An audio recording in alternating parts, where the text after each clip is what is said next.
There's a moment that happens to almost everyone who's ever felt different.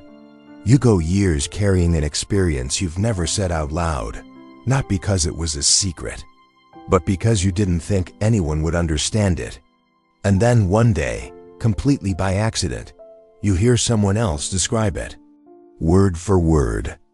The exact feeling, the exact confusion, the exact thing you thought only happened to you. And something in your chest goes quiet, not sad, not even relieved exactly, just quiet.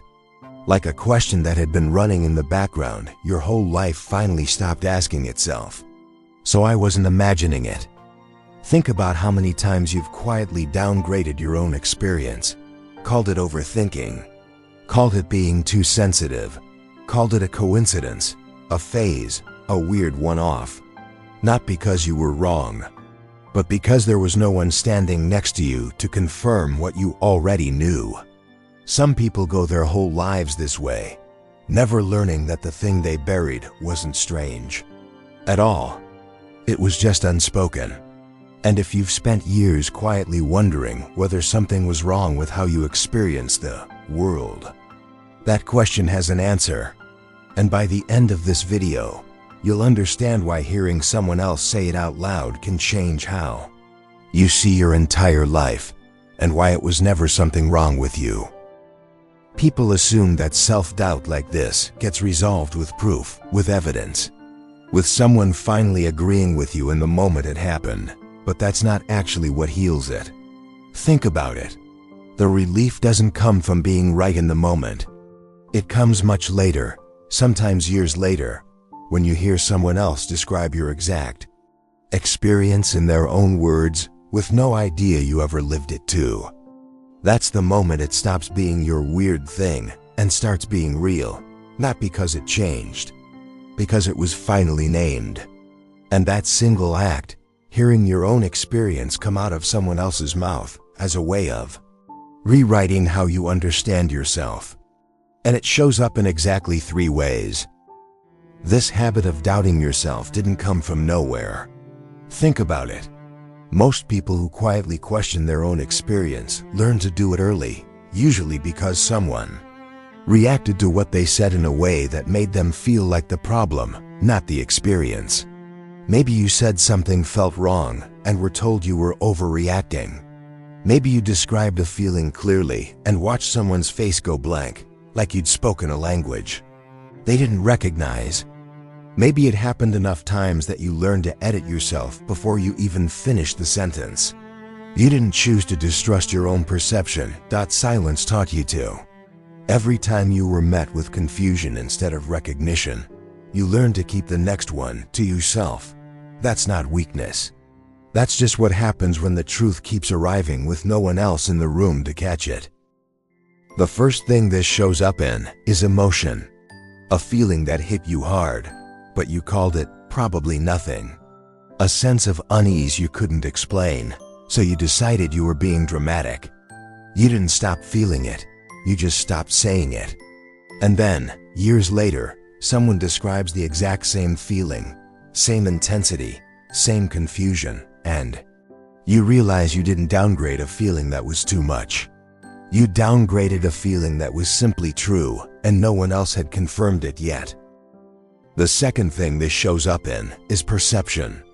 You noticed something before anyone else did, a shift in someone, a problem no one else could see yet. And instead of being believed, you were told you were overthinking. So you learned to soften what you saw, to add "maybe I'm wrong" to the end of every observation. Then, later, someone else says it plainly, no hedging, no apology, and describes the exact thing you saw months or years before them. And you realize your perception was never the problem. The timing was just early. The third thing this shows up in is memory. Something happened to you, quiet, strange, hard to explain, and when you tried to describe it, the room went still in a way that told you to stop talking. So you did. You filed it away as something you'd never bring up again.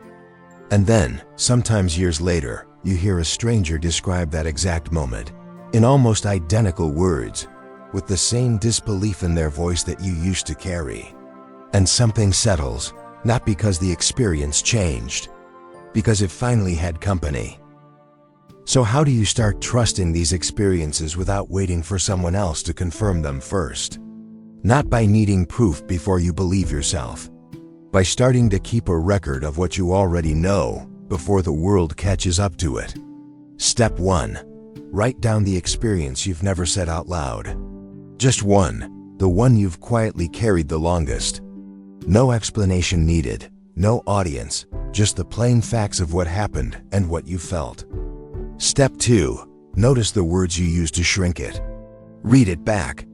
Find the places where you wrote maybe, probably nothing, or I don't know, it's stupid. Circle them. Those are the edits silence taught you to make. Step 3. Rewrite it without the edits. Write the same experience again, exactly as you lived it, with no softening, not to prove it to anyone.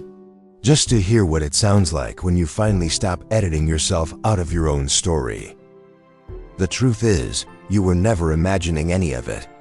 Not the feelings you downgraded. Not the things you noticed before anyone else did. Not the moments you learned to keep to yourself. You were experiencing your life accurately the entire time. What you were missing wasn't accuracy, it was company. And every time you've heard someone else describe something you lived quietly for years, that wasn't coincidence. That was your own experience finally being spoken back to you from a mouth that never even knew you existed. Maybe that's what this has always been about. Not needing to be believed in the moment. Not needing proof before you trust yourself. Just recognizing that the loneliest part was never the experience itself. It was carrying it in silence, waiting for a language that was there the whole time. The question was never, was I imagining it? The real question is, how much of my life have I quietly doubted, waiting for someone else to say it first?